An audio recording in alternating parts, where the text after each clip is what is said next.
project. Whether it's blockchain or not, there are certain things that always come up that you always need to consider. But they have a twist, as always, in the Web3 world. So what about privacy? Insurance, how does that work? It has been very difficult in the past for Web3 projects to even get insurance. To DAO or not to DAO, that is the question. We talked a little bit about this yesterday in another session, which is, a decentralized autonomous organization will bring up certain issues from a legal perspective that you don't see with other types of communities coming together. And it also makes it interesting sometimes for the real world to interact with the Web3 world. Other things we think about, copyleft versus copyright. And this goes down to questions about just some of the fundamental principles we think about when coding, actually, when developing software in Web3, because there is an open source ethos there, again, that is not necessarily prevalent in other industries. Tokens. This is actually an old meme that we've had. This is not the first time Angie and I have done this presentation together, by the way. So this is actually a meme from about 2 years ago, but we've kept it in because it seems even more appropriate these days. And that is to think about tokens and how those are being used in different ways throughout the world. And I think we can all agree since January of this year, we've seen maybe some meme coins we didn't expect to see, and also stable coins we did not expect to see. And then I find your lack of jurisdiction disturbing. That, I think, is something that you hear regulators say quite a bit when looking at Web3 projects and trying to understand how is jurisdiction established. So these are some of the concepts that we are going to bring forward during this presentation. And we always put on our explorer hats, right? Yep. We definitely think of ourselves in Web3 as exploring a new frontier of law and regulation. And that's actually what drew me to this industry many years ago now. And Web3, we won't go through this in detail, but this was on the Polkadot Wiki when I first joined. And I think it's a wonderful summary of some of those fundamental philosophies that underpin what we're doing and what we're striving to put in place, not only from a legal and regulatory perspective, but in everything that we do, particularly within Polkadot. But this is really from a Web3 perspective. Angie, do you want to? This was one of the quotes at Decoded that really struck me and Chrissy. We decided to put it up because Gav drew this on a piece of toilet paper, and then went up to present it, and it was so moving because it encapsulates, I think, the ethos of Web3 and specifically of Polkadot in terms of the purity that we approach everything, and the idea that we look for discovery, and we look for discovery through others' eyes to really see the truth of what is happening here. And then this is my personal meme that I've added, which is, this is what I like to think I looked like going into Web3 and dealing with the legal issues, and that's what I feel like now, 3 years later. And I'm sure there are other Web3 lawyers, regulators, and just general people watching the market who probably feel similarly. It's important to laugh.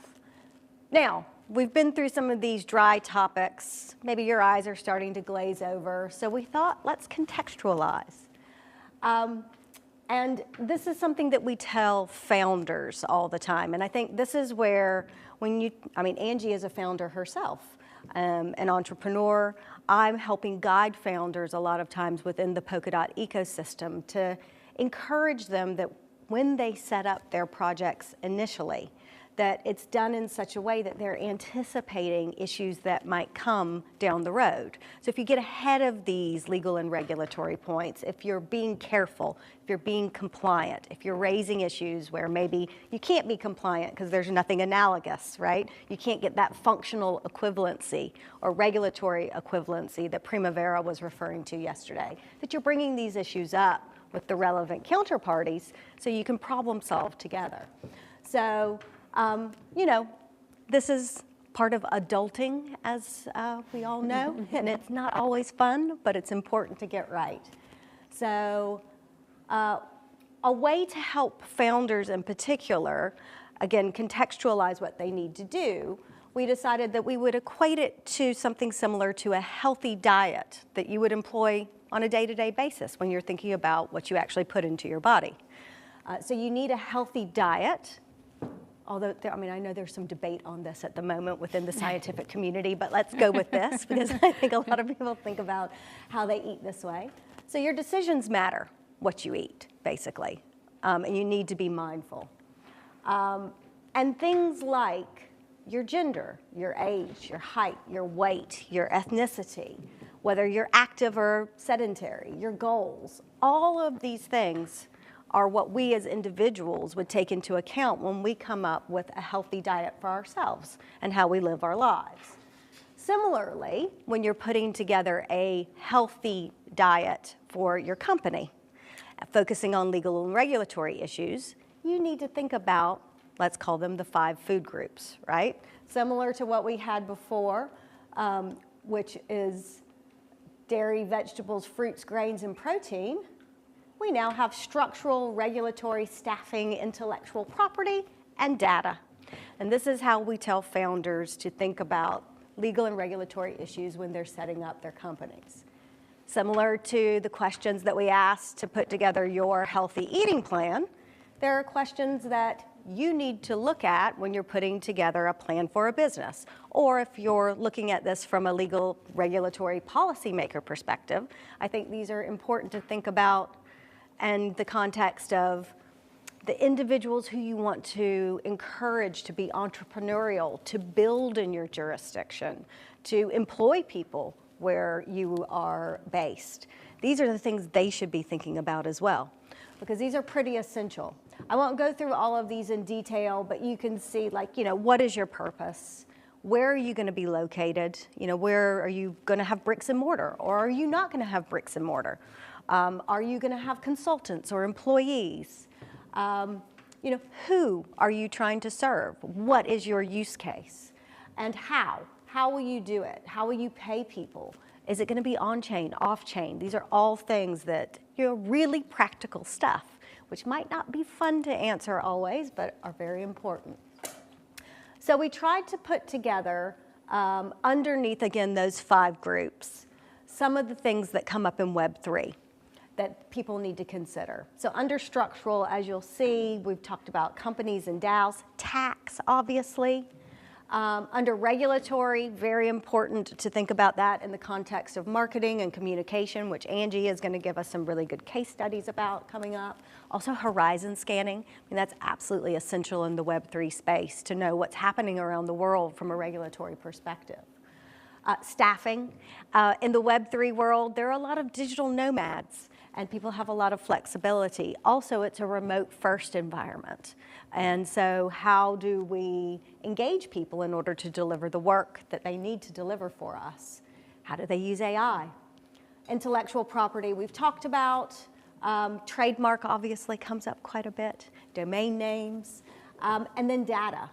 That is obviously a very important point, whether you're talking about privacy or privacy, depending upon our audience, or non-disclosure agreements, zero knowledge proof. There are a number of things. We were talking about Tornado Cash yesterday. There are, again, some real life examples that if you know the legal and regulatory landscape when you're setting up your project, again, you can address particular concerns that might come up early, and you can work with policymakers to put in place things that make sense. So, you know, we're all building something incredible together. I always like to say it's not just the developers, although they are obviously very important and it is their intellectual property. But as people who are interested in policy making in the legal and regulatory environment, we're building as well. And again, that's what attracted me to this industry in the first place, is the ability to be able to build something new and exciting that it's a new digital world. And again, I mean, we've talked about Daphne, she's here. It's the world we're building for her, and I never want to lose sight of that. So we've taken you through the legal and regulatory diet, and you might be glazing over again. So I'm going to turn it over to Angie to take us through some real life examples of what we've experienced. Okay, great. Thank you so much, Chrissy. A lot of what Chrissy and I talk about is making these kind of checklists so that developers can develop, focus on building, and also have these things in the back of your mind.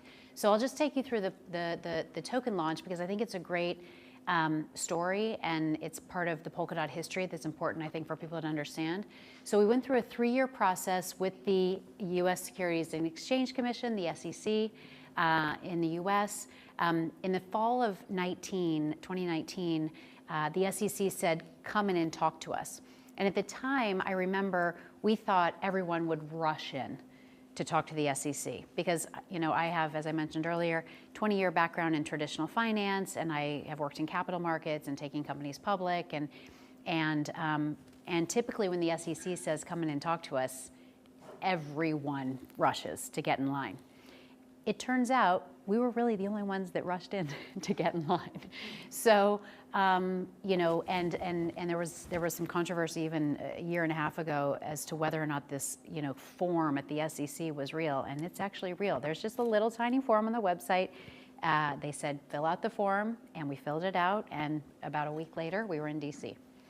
I'll give you the conclusion first, and then we'll go through the steps. But the conclusion was that we published a statement in November 9th of 2022, which said that we had achieved something that no other blockchain network had achieved, which is that the Polkadot native digital asset, the DOT token, had morphed, and it was no longer a security, it was simply software. So I'll go through what happened here. So call out Benjamin Franklin here. By failing to prepare, you're preparing to fail. Most token launches did not have 6 months of preparation. We took this very seriously. The founders, the Web3 Foundation management, Parity management, it was an all hands on deck community. We really took it seriously. And we, 6 months later, started the process on May 26, 2020 with the proof of authority. And that was when users came and claimed their tokens. And we did something that no one else had done prior to this, which was we matched identities and made sure that the original purchasers of the private token, so it's very typical, and you probably have heard of this, there are purchasers in the private market before the token starts trading. So we made sure that the purchasers of the private in the private market were the same purchasers we were delivering the DOT token to. So once we had that established and all of the participants had claimed their tokens, the decentralized treasury was established. That was a groundbreaking moment according to the SEC. When we presented the decentralized treasury to the SEC, they said no one has ever done anything like this. A truly decentralized treasury in which because there were already DAOs at the time. In fact, the DAO report had already come out and said that the DAO token in the DAO report was a security. And that's because there were a small number of people who were managing the token, almost like managing a bank account. Whereas in Polkadot's case, the Web3 Foundation turned the token over to the Treasury so that the community could manage that token. So it was a truly decentralized DAO, which still exists today. And the pseudo key was removed in July 2020. And that's considered the moment of decentralization from a regulatory perspective. Then we did a Regulation S offering, which is, Regulation S, when you hear Regulation D, Regulation S, these are exemptions from registration, which means that if you file an exemption from registration, so a Regulation D exemption or a Regulation S exemption, that means that what you're exempt from registering what you have as a security. However, you are also admitting that it is a security.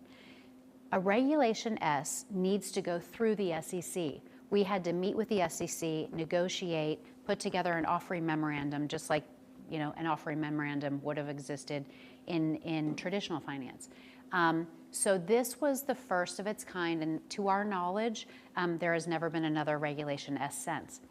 The key component to Regulation S is that it has to happen outside the United States. And we took great pains to make sure that all of the recipients of the token were outside the US and that communications were not made in public places like Twitter, because all social media is considered in the US because it's publicly available.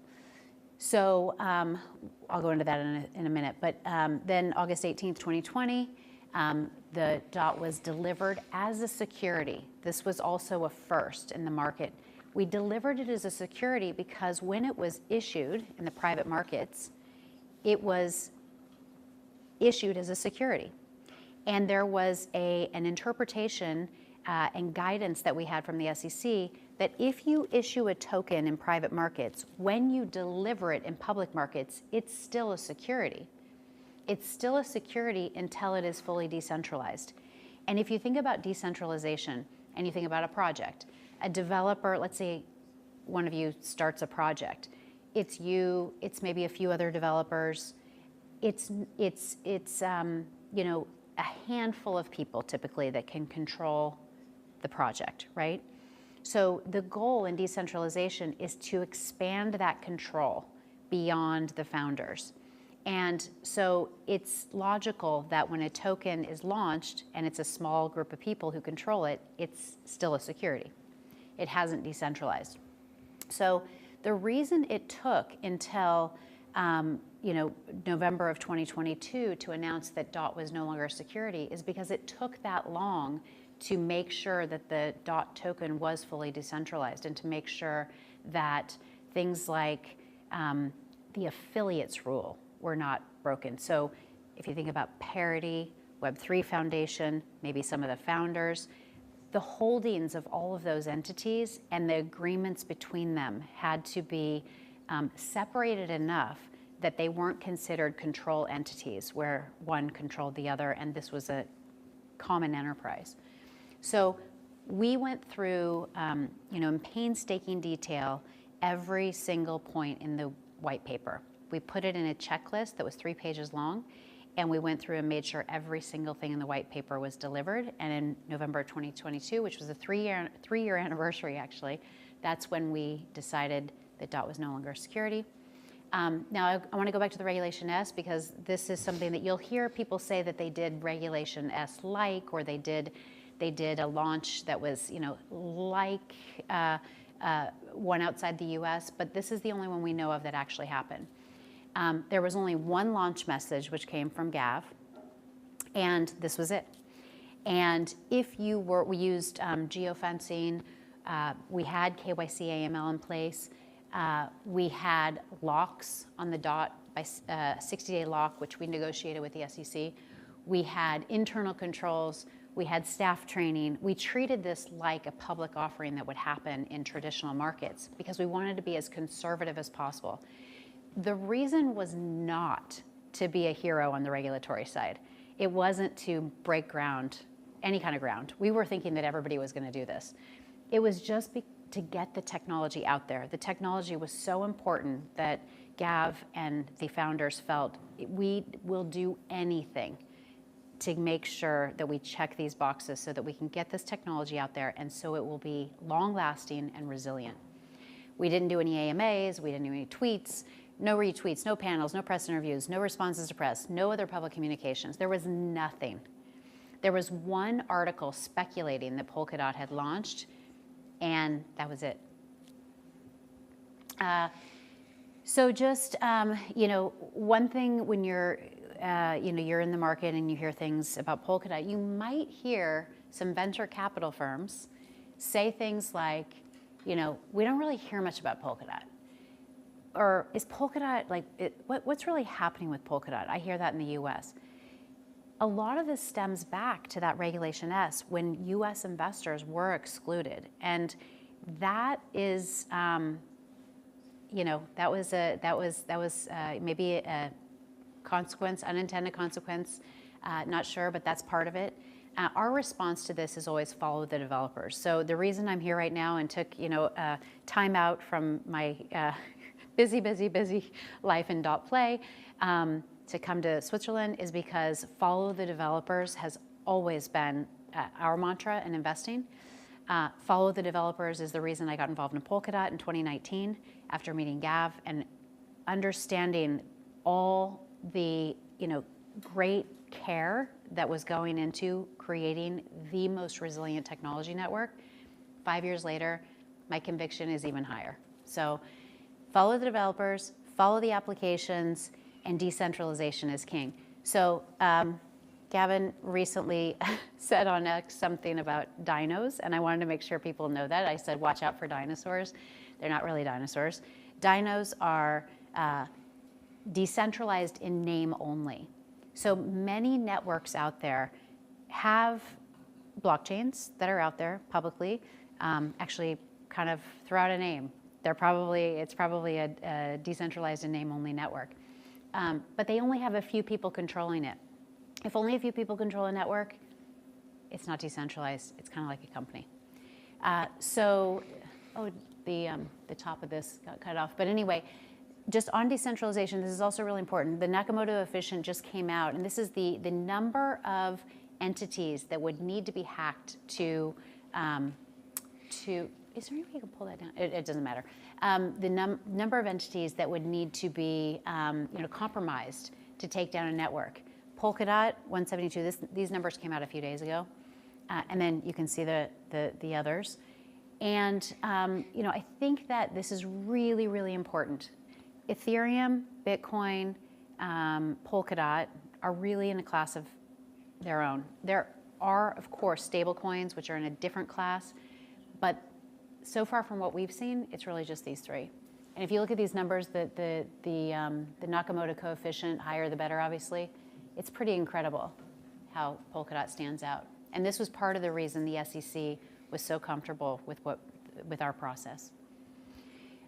So a lot of people say, why didn't you get a no action letter? The no action letter, from the SEC says this is not a security. Gary Gensler came in, and this is what Chrissy and I love to say. I think you came up with this quote. It wasn't personal. It was just politics. Yeah. And politics takes over, and our sense at the time was, and that you were pretty involved in that when we were trying to figure out what is happening here. Yeah. And you might want to comment on that because it was just... Well, it's definitely part of the reason why I joined again Polkadot was because of this careful approach to these regulatory questions, the resiliency of the technology. And it was so frustrating to be in a position where all these boxes had been ticked. Everything had been done the right way, right? In a way that we could all get behind from a philosophical perspective, but also like an ethical perspective. And I am qualified by the New York Bar, and I take these things seriously. And politics, obviously, intrudes, right? It's just part of our world. And it goes to show you how things can change very, very quickly. They changed then very quickly with a no action letter not coming for reasons that will be lost in time, probably. Mm-hmm. And now things have changed remarkably since January 20th with a number of executive orders.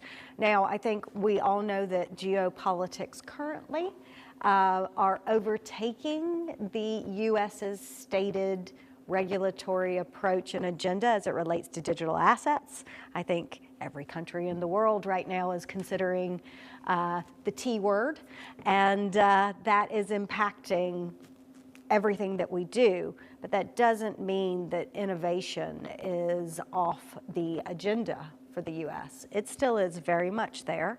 And actually so many countries around the world since January 20th and since this material change in approach that we see from the US are reconsidering their regulatory stance towards digital assets. India, that's a great example. South Korea, Japan. Every week, the Parity legal team goes live for 30 minutes, and we provide something on X with Jay's help, the Kuz's help, called Regulatory Rewind. We are on our 10th edition that's now live on X. And what we do is we take a quick canter around the globe, and we talk about all the regulatory changes that are upcoming and that the developer community should be aware of. And we have been very, very busy this year, as you can imagine. 30 minutes has not been long enough to talk about all the jurisdictional changes that are happening around the world in light of this very material change that we see in the US. And we don't expect that pace of change to ease up. And so we expect the regulatory rewinds to continue, and we hope to see more positive developments. But again, geopolitics, it's not personal to the digital assets industry or innovation this time. It's a geopolitical discussion of tariffs, which may cause a pause. Yep. Okay, so I think it's important to look at what the SEC did say and did not say. So there wasn't a no action letter. However, what they did say was 68 other tokens were securities. What they did not say, DOT was the only non-stablecoin token outside of these, at least 50 top tokens, that was not named a security by the SEC. We do not believe this was a mistake. And we believe that we have common understanding even currently today with the SEC. Absolutely. So Regulatory Communications 101, you want to take this one? Sure, I'll take it. Okay. Okay. Right. So we always say within Parity, or when we're talking about other projects within the ecosystem, that we talk about the technology and not the token. And that is a mantra that we believe in, not only from a regulatory perspective in order to manage some of those issues, but obviously from what Angie was talking about from the very beginning. The technology is so important that that is what we should be majoring on in all of our communications, no matter who they're with, but particularly with regulators. So we also need to be careful in terms of, again, thinking of that functional equivalency and regulatory equivalency, what we choose to say is equivalent. So the DOT token. The DOT token is a utility token. You can do lots of different things with it. You can vote with it. You can actually, hold it and never vote with it if you don't want to. It can also be used to stake, and you get rewards for staking, because staking actually helps preserve the security of the technology. And in some cases, you could look at those rewards you get for being involved in the staking as a yield from the token. But that's not actually right. That is not the equivalency point that you want to be drawing. What you want to see is that by your participation in the technology, by your belief in the technology, that when you actually lock up your tokens for a period of time, you will be getting a reward for your involvement in securing the technology. Now, we can go into staking in another conversation. There are plenty of videos about that. But I think the thing to take away from this discussion is that when finding those equivalent terms, be careful. Make sure it makes sense.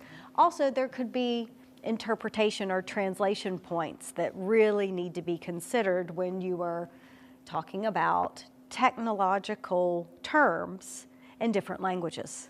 And you want to always make sure, I think, and this is something we were very, very careful about, is cutting from the comms terms which might feel easy, but actually aren't accurate and can give a very, very erroneous view of what you're trying to achieve with the technology. So even down to just even emojis that we use, right? Especially in the Web3 world, obviously memes are a big way of communicating. People are communicating on X a lot. You put acronyms in, emojis, but even those emojis, we're mindful of what we're including and what we advise people to include in their communications. So again, it's that level of being careful. Now, Angela, do we want to talk about anything specifically about the only reason we have this in there is just we spent hours, days, months poring over this sentence because we wanted to get to that crisp delivery of what is actually happening here. Because a lot of people are saying yield and it's historical annual return was 16%, and we were like, oh, that sounds like investing. No. Staking DOT natively provides the function of securing the network. So always start with the function. It provides the function of securing the network, and it allows you to collect DOT tokens for your help. So the idea is that you are actually working for the network and securing the network, and you should get paid for that, not I'm investing money and I'm getting a 16% APY. And that, again, is, I think, an important philosophical point, and it's about the involvement of individuals with the technology as well. Everybody has a stake. Everybody has a purpose. It's not just something that happens to you. You are involved with it. So, gaming now. This is Angela's baby, and I'll turn it back to her. Okay, so I'll go through, this is a case study. Hopefully you all can come at 5:30 because I'll go deeper into gaming, into Dotplay. But just to give a quick case study and why decentralization matters and why regulatory issues matter in gaming. If you go back to Axie Infinity, I don't know who is, are people are familiar, you're familiar, I'm sure, yeah, with Axie. So Axie was the most popular NFT game in the first wave. I, as an investor, faced a lot of grief for not getting involved in Axie Infinity. And I just couldn't, there were certain aspects of it that were difficult for me to get my head around. And one of them was decentralization, which ended up taking down the network. Now, this at the time was the largest hack in history, 622 million. Unfortunately, North Korea's Lazarus Group, same group as Bybit, same group that has hacked about $6 billion, was responsible for this. But the interesting thing here on decentralization and why it's so important is that the attackers only had to compromise for a 51% attack 5 out of 9 validators. 4 of the 5 were controlled by one company. So to me, that's not decentralized, that's just a company. So Mythical is a company that we invested in early. It was really the only company in Web3 that we felt had this similar to Polkadot's founders, this passion and ethos of decentralization and truly giving back, democratizing value to the players. So just to give a couple of things here, they did, from a regulatory perspective, launch their DAO before the token launched. That's really important because that plays into the decentralization story. Decentralize the DAO and then launch the token so that the token is in many, many holders' hands. There's a 20% rule of thumb in the affiliate rule. If you have less than 20% ownership, then you're not an affiliate, or if multiple entities have less than 20%. So the goal really was to build the Mythos chain on a highly secure infrastructure that would allow them to sleep at night knowing the technology worked and knowing that it was resilient and allow them to focus on games. It's really hard to create video games. And the founders here came from Call of Duty and Electronic Arts and Wizards of the Coast. I mean, some really, really big gaming projects. and they knew gaming, but they didn't know blockchain, and they chose Polkadot. So this at the time was definitely the biggest application in gaming, with 7 million people playing NFL Rivals, the first game. But clearly now, as by the end of this year, they're adding another 9 games. So we're really pretty excited about this. John Linden is the CEO. He ran Call of Duty. Probably people know Call of Duty. And he said, this, I need to worry about my clients and my potential clients and the players. I can't lose sleep at night over whether or not a blockchain is secure, scalable, and truly decentralized. And he's said since then that Polkadot was really the only option in the end. And there were many years where he was and his team were evaluating all the different blockchains. So it's a pretty big statement from somebody who is so established in the gaming market. So coming up soon, I just want to give a couple of highlights. Pudgy Party's coming out. Why does Web3 matter for this? Does anybody know Stumble Guys, the game? So Stumble Guys has garnered over 400 million players. So this is a huge game in Web 2. Tournaments are driving a lot of the activity. The concept of the behavior of trading is important, but the concept of ownership is missing. And so what Web3 in Pudgy Party we think can bring, because these games are in the same genre and look a lot alike, what Pudgy Party can bring is this idea that we will have ownership, and we'll take engagement and tournaments and true ownership to a new level, and provenance. And this is where I think just to why do people care again about gaming? And I think, at least living in London during COVID and during lockdown, and having small children who the only way that they could interact with their classmates and friends was to be on Roblox, or to interact in the virtual rooms that were established by their schools. And this was for a year and a half, pretty intense. There was a time where you couldn't even leave your house for longer than 30 minutes in a day, right?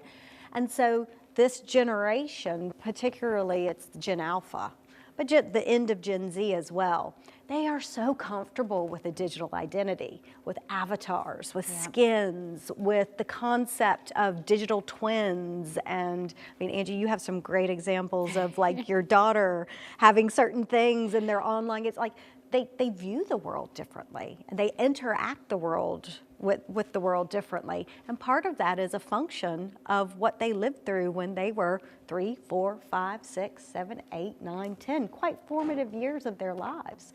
And they only had that virtual outlet. So again, we have this generation coming up. This is a really important part of their lives. And of course, you don't want it to be the only part of their lives. Yep. However, they connect, and we should connect with them as well.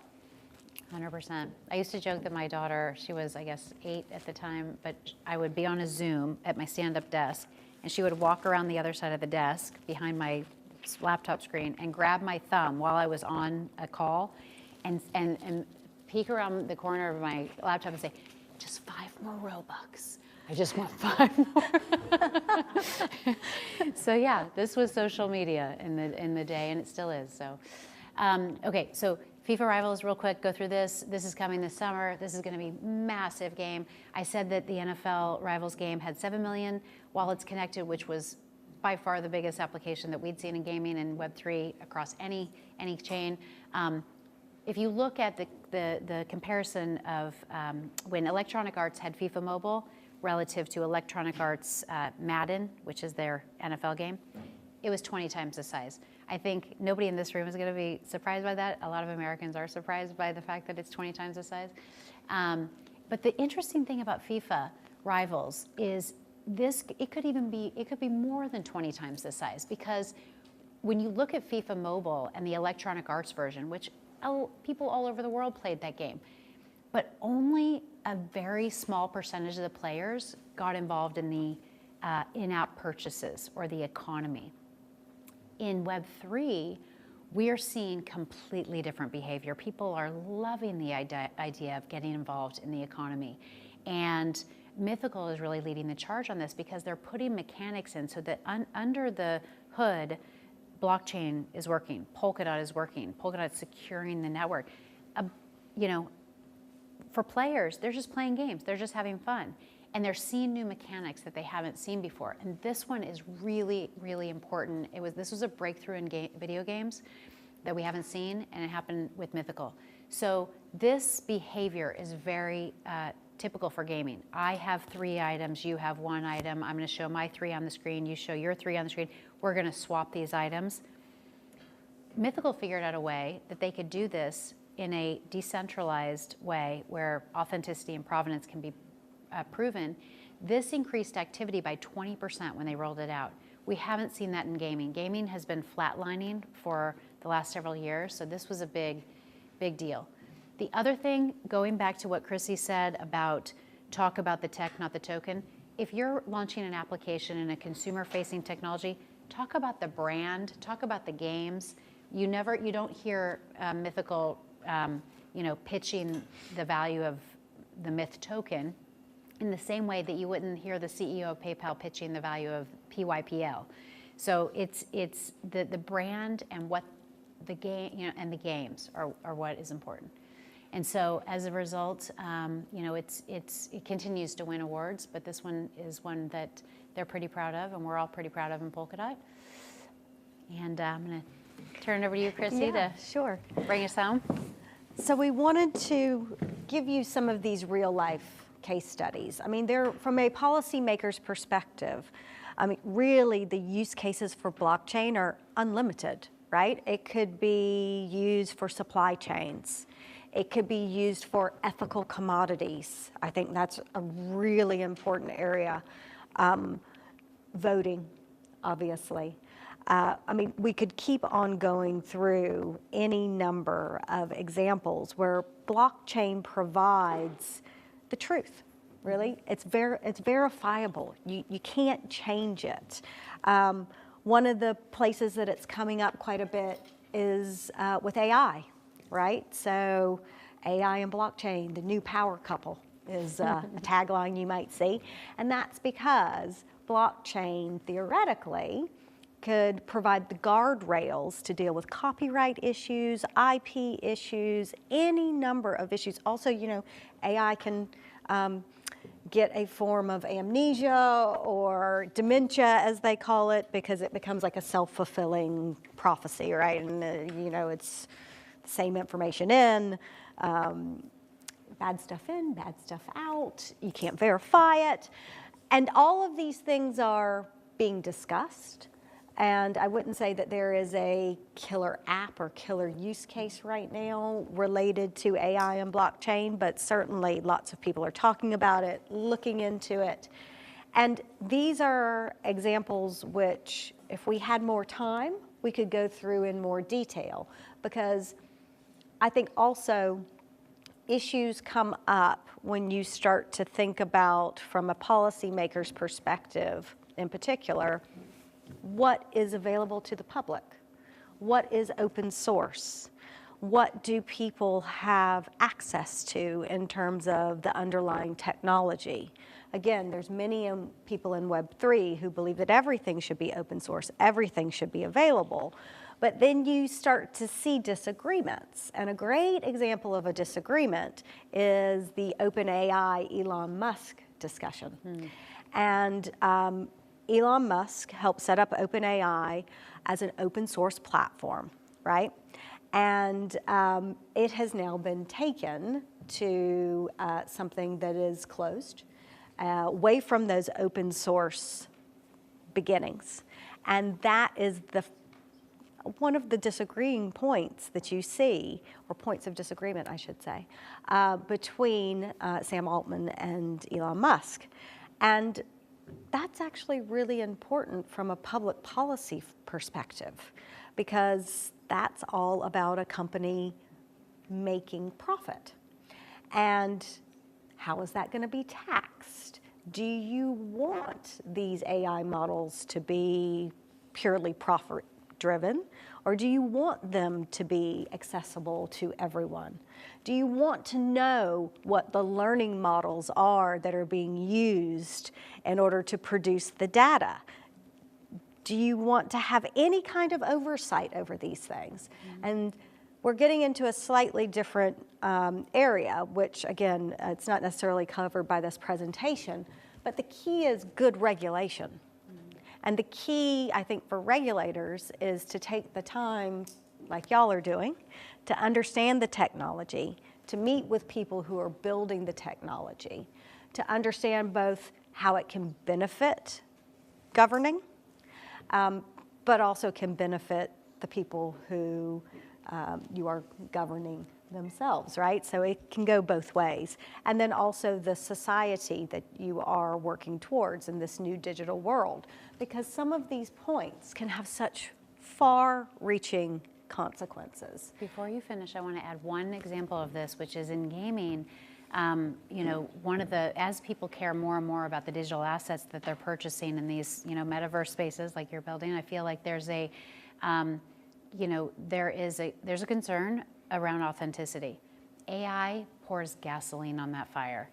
We are going to see an explosion of inauthenticity, and from a regulatory perspective, I think you're starting to hear people in gaming and entertainment who care about IP rights talk about this idea of, do we need some sort of technology that allows us to click in to find out if this is actually authentic, to find out what the provenance is? What technology could we possibly use? Blockchain could be the one. So that's, you know, a hot topic right now. Very hot topic. Yeah. And I think taking the time to get down to that fundamental level is essential. And it's essential for also us within the industry to make sure that we are talking about it in a really accessible way, which is something that we're working on, and would love your feedback on how we can do that better, what venues we should be doing those in, and how we should be discussing it with people, because the onus is also on us to make this relatable, to help flesh out the use cases. Because in the end, what we want to give people is certainty. And that certainty in all aspects of our lives. But if you look at this purely from an economic perspective, those jurisdictions that provide certainty to builders will attract those builders to their jurisdictions. That will then again bring jobs for people in that jurisdiction. Because what is very difficult right now is if you are putting together a building, like you're building your budget, and you're trying to assign to those 5 categories that I introduced, just a dollar figure or a pound figure, or, you know, whatever currency you're thinking about. Because that's what you need as a business owner, as a founder. You need to have a budget, and you need to assign a value there. How do you assign a value to that if you don't know what your tax rate is going to be? If you don't know how much it's going to cost to comply with whatever law might be in place, when you don't know how much it's going to cost to set up a company, you're going to go to the places who provide you with that certainty. Because, hey, maybe the tax rate is 30%, but at least that's better than not knowing what it is at all, right? It might be high, but at least you can build that into your budget. So there's some practicalities there that drive adoption, that drive business. And in the end, what we're trying to promote, again, is the technology, not the token, and truth. And I think that's what Polkadot is about. And we want to see good regulation. And there are a lot of different ways we can do that. And we want to work with y'all to make sure that that happens. And we can do that in these ways. And we try to keep up as much as we can. So that is our presentation for the day, unless Angie wants to bring up anything else. Nope, I think that wraps Great. it up.